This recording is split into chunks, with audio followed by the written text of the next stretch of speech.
Ah, écoutez, je vais pas être méchant, mais quand même, celui qu'on a nommé à la tête de la commission de la carte de presse, on pouvait se poser des questions. C'est M. Tchonke. Comme cela. Bonjour, François-Marc Modjoma, directeur de l'ESTIC, s'acharne de façon curieuse sur le PDG du groupe Equinox et de la Nouvelle Expression. Dans ce numéro, mesdames et messieurs, on va essayer de comprendre cette sortie qui dépasse l'entendement, surtout que l'occasion n'était pas idoine pour lui de poser ce gros doute sur la personne de M. Souverain Tchonke lorsqu'on sait qu'il est patron de presse depuis près d'une trentaine d'années et qu'il en a même payer les pots cassés de par sa position, de par son idéologie, de par sa ligne éditoriale qui est beaucoup plus poussée par la gauche. Et donc, je vous invite à suivre ce petit bout de la sortie de François-Marc Modjoma face à Ernest Obama. C'était lors du débat hebdomadaire et le débat dominical chaque dimanche, club. Je suis content, on a évoqué tout à l'heure les états généraux de la communication. J'ai été d'abord un jeune acteur lors des premiers états généraux de la communication, et puis un acteur assez, bon, pas majeur, mais bon, quand même en assez bonne place lors des derniers états généraux de la communication, sous le ministre Issa Tiroma Bakari, et ceux qui y étaient savent qu'il y a eu une bataille féroce entre les tendances. Nous étions, Peter Essoka, Adel Mbala et quelques autres, et moi-même dans une commission qui était supposée définir le profil du journaliste. Qui est journaliste au Cameroun? Et ça a été l'objet d'une bataille, je dis bien féroce. Et alors, la bataille était tellement forte que ceux qui avaient vu venir ont gonflé les effectifs en se disant, on ne sait jamais si on passe au vote. Il était question d'évacuer l'idée de former des journalistes, d'exiger que des journalistes soient formés. Alors, il fallait qu'on soit journaliste simplement parce qu'on est journaliste. Et quand on est sorti de là, ah, écoutez, je vais pas être méchant, mais quand même, celui qu'on a nommé à la tête de la commission de la carte de presse, on pouvait se poser des questions sur sa qualité de journaliste. Donc, on est parti sur... C'est M. Tchonke. Comme cela. Bon, moi, je n'ai nommé personne. Hein, je n'ai nommé personne. Mais quand même, on va le dire... Mais ça part de là, ça veut dire que celui qui est nommé président de la commission, il doit être... peut-être lui-même formé d'abord. Bon, je ne sais pas. En tout cas, c'est pas moi qui l'ai choisi. Mais on peut quand même se poser des questions. C'est-à-dire qu'on voit un métier qui est envahi par des mercenaires, par des gangsters, par des gens qui n'ont aucune idée de la valeur.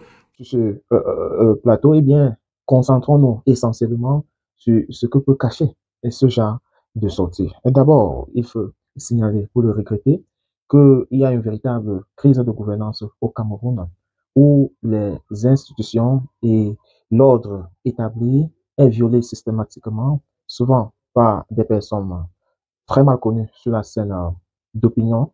Mais dans ce cas de figure, c'est un responsable qui en a roulé près d'une trentaine d'années dans le métier de journaliste. Mais à la différence de Souverain Tchonke, lui, par contre, il a fait ses classes dans la CATV, la chaîne nationale. Il est beaucoup plus connu ces derniers quinquennats pour son ouvrage, j'allais dire, sa thèse de mémoire sur les silences présidentielles, à la suite de laquelle il a été porté comme directeur de l'ESTIC, cette institution-là, donc finalement, qui forme les journalistes. Souverain Tchouke, qui est ici attaqué par François-Marc Modjoma, est nul autre que le PDG du groupe Equinox, qui non seulement forme, mais emploie les journalistes depuis près de 30 ans. Grand acteur du vent de l'Est, la liberté d'expression qui a connu des périodes de tension dans les années 90, aujourd'hui est contestée parce que, d'après Marc Modjoma, après les assises, ce qu'on appelle, ce qu'on a appelé l'état général ou alors généraux du journalisme, eh bien, il fut porté à la tête de cet organe en charge de déceler les cartes de presse aux journalistes. Question, euh, en quelque sorte, hein, cet organe-là qui fait la sélecte de qui est journaliste au Cameroun et qui ne l'est pas. Donc, à suivre un peu profondément François-Marc Modjon, on peut facilement se dire que Souverain Tchouke a été récompensé. Ouais. Et donc, pourquoi est-ce il avait été récompensé?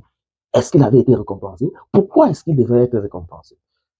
Il en a pris les pots cassés, nous l'avons appris à travers l'histoire, pour sa libre expression, pour sa volonté de vouloir soutenir euh, euh, euh, la justice sociale, Et on peut comprendre que peut-être qu'à un moment donné, le gouvernement a voulu récompenser ce tort-là en lui mettant à la tête de cet organe en charge de la régulation des cartes de presse au Cameroun. C'est une possibilité si on s'en tient à la lucidité de François Marc Montchalm. On peut également se dire que sa carrière journalistique, du moins, ce qui est de l'éducation, de sa formation, est peu recommandable.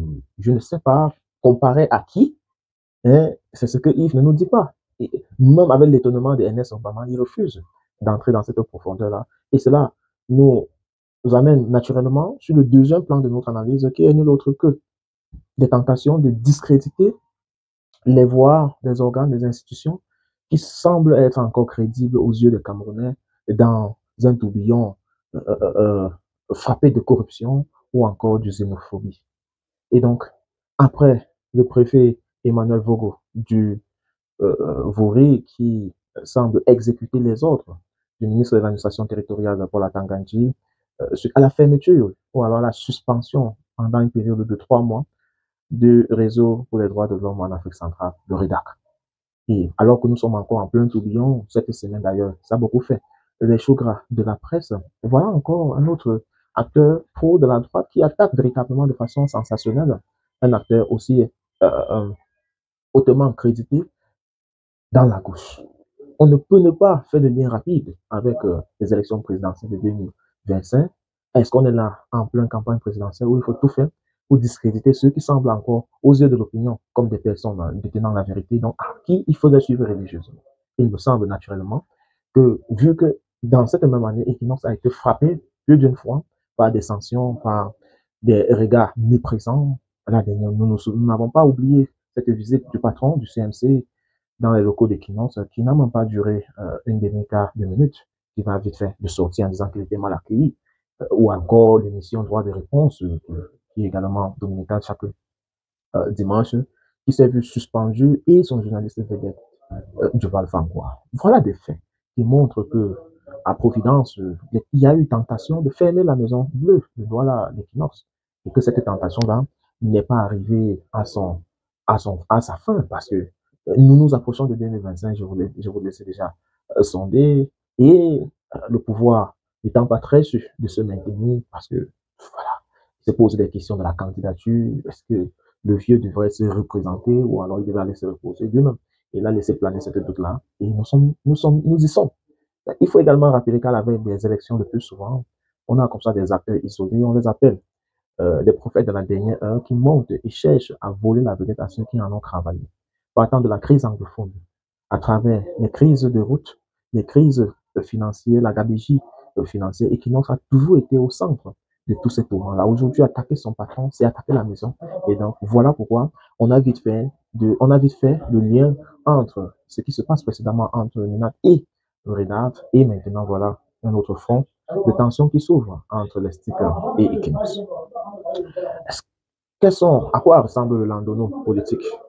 À quoi est-ce que nous devons nous attendre? Eh bien, à plus d'attaques des éléments connus de la scène politique, de la droite, du pouvoir, qui vont chercher à jeter le discrédit sur ceux de la gauche, question de voler la vedette. La preuve, on en parle. Si on en parle, c'est parce qu'ils ont réussi quand même à séduire notre audimat.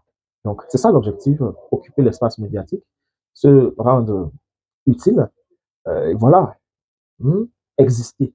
Même s'il y a un bilan à défendre, ils vont tout faire pour aller attaquer l'éthique et la moralité des autres. C'est un peu comme quelqu'un qui est sale, c'est qu'il est déjà sale. Donc, quand il voit quelqu'un qui est propre, il fait tout pour te laisser quelques tâches. Est-ce que Souverain Tchouke va se laisser faire? Est-ce qu'il y aura un droit de réponse? C'est ce que l'avenir nous dira.